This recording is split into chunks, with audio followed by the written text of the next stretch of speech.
how was your perception of this character? Because it's not such a popular character, and it came from another show. So having her own show, it was a big deal. If I'm being honest, it was surprising that Marvel was going to make a series centered around the Echo character. But I think as I came on board and became involved, it made a ton of sense, right?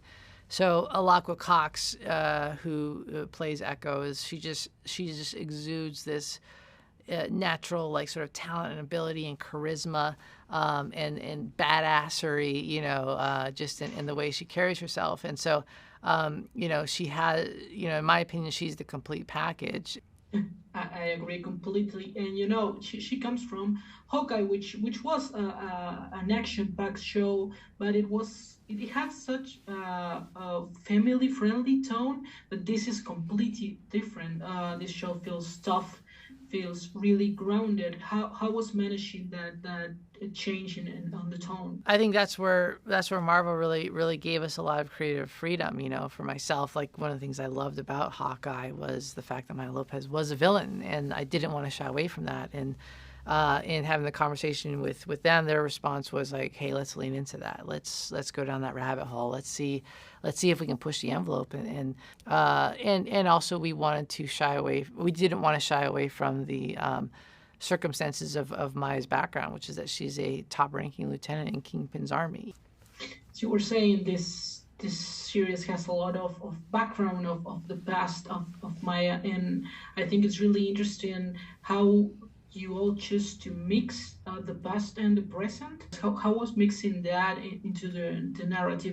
We always knew, we had the Maya Lopez storyline, and we also knew we wanted to explore Maya's ancestors and her matrilineal heritage, and we knew we wanted those two things put together, but we didn't know how they would connect. And it wasn't until we actually started working with the Choctaw Nation and working and breaking the story further that we realized those two things can actually be connected. So without spoiling anything, I can say that there's a reason we're visiting Maya's ancestors, and there's also a reason that we're seeing her in the present day.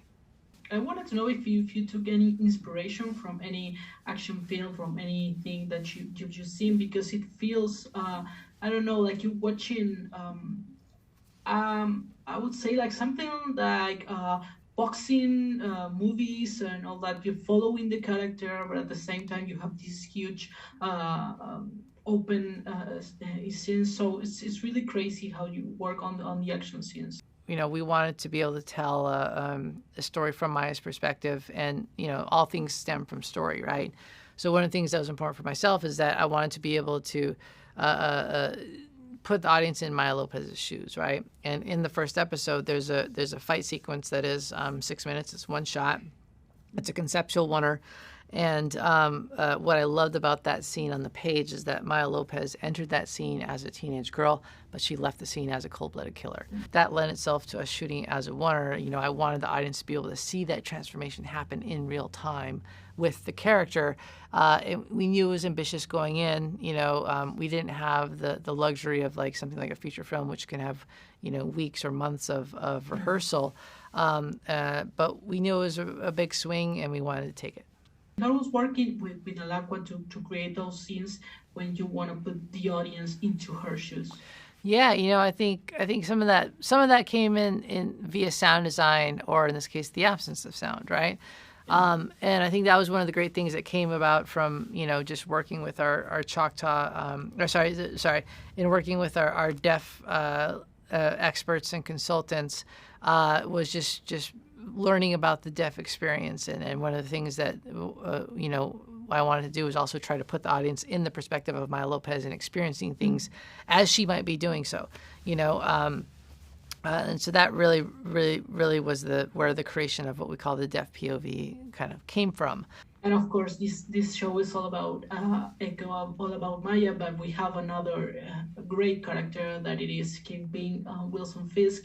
And I love the way that you, on the first episode, you showed him always in the shadows. I think it was something really cool. And how was working with that figure that is such an important villain to the whole Marvel universe.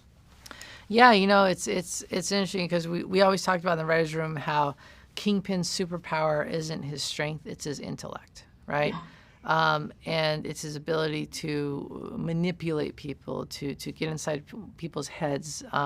That's where his superpower resides, and it's his ability. It's instrumental in his ability to get what he wants. And so, what was great about Maya Lopez is that her being a worthy successor to Kingpin, she has to learn all of his same tricks, right? Mm-hmm. And so with the Kingpin character, we really got to explore not only this sort of like, unhealthy father-daughter dynamic, but we also got to explore like the psychological aspect of what it means to be like a sort of a criminal boss, and mastermind. And so it was a very fun place to be from a physicality standpoint, but it was also a very fun place to be from a psychological standpoint.